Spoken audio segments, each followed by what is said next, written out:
Hello, good morning, good afternoon, good evening. Welcome back. I've been out of the country for a while for the Christmas holidays. Now I'm back, and December was surprisingly, at least for me, a productive month reading wise. So today, what I've got is Stormbringer, the last book in the Elric saga by British author Michael Moorcock.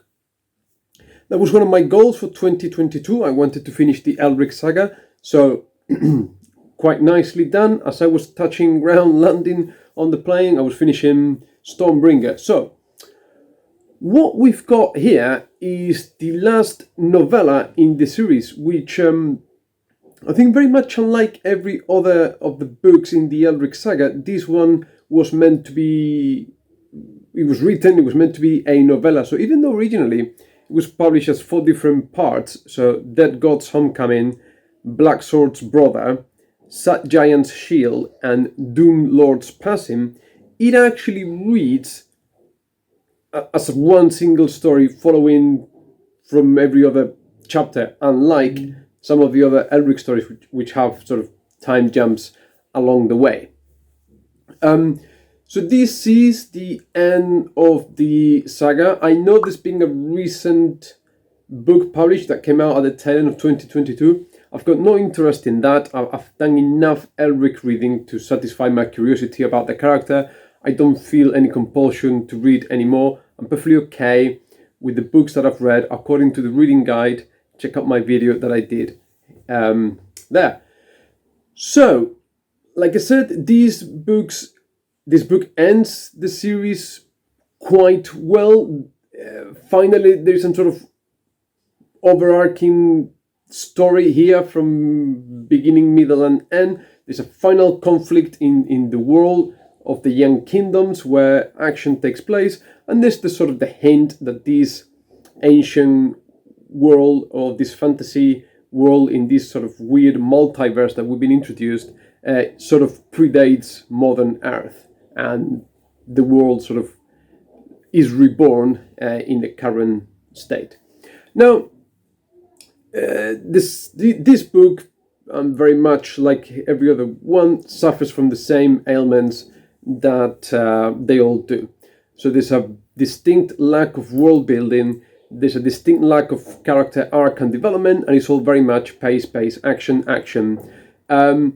So to me, it reminded me very much of sort of like beginner Dungeons and Dragons stories, adventures. So there's a couple of MacGuffin quests in the book in order to gain the magical items to enable Elric to fight the final battle. So all the kingdoms, there's a sort of massive civil war going on in the world. It's all coming to a head. The Lords of Chaos and the Lords of Law, the whole multiverse is coming to some final conflict, and Elric is there to restore the balance. And that's very much it. So all in all, I am glad that I've read the series. It hasn't wowed me, but equally is no Wheel of Time level of crap. It's not. Finally, I found the quote from Michael Moorcock himself in the edition that I read, the Golanx one. There's some sort of afterword to the whole series where he gets the quote that I've mentioned a couple of times, where he says that he'd rather be a bad writer with big ideas than the other way around. And I think pretty much that sums it up. It is very complicated to have a fully fleshed out multiverse, the big expansive world building in short novel, in short story format. So I think throughout the whole series we suffer from that.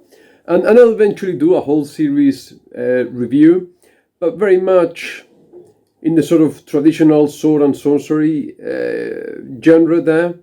And like I said, it's interesting for sort of Dungeons and Dragons stuff. If you're looking for ideas, inspiration for mini adventures or in your campaign setting, there are a lot of ideas. I can see how they may have influenced the early Dungeons and Dragons universe, with whole planes of existence being equivalent to the multiverse and things like that. But anyway, It was okay.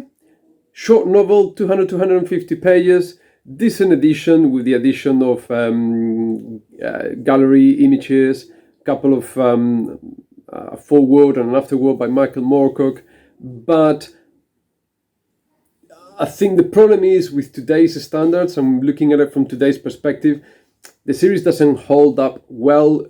We are so used to much more careful world building and characters that this just feels almost slightly childish, very much Deus Ex Machina moments of coming to the rescue, where our hero gets out of a difficult situation just like that because he just remembered whatever spell, or he had whatever magical artifact. So it's a very poor plotting, very little character development. I'm not just repeating the same points that I made before. So I think I'm going to finish the review here today, and I will do a whole series overview in a later video. But anyway, I'm glad to be back. Thank you everyone for watching. Like, subscribe, comment if you haven't done so. Let me know what you think. Have you got any intentions? Have you read the Elric saga?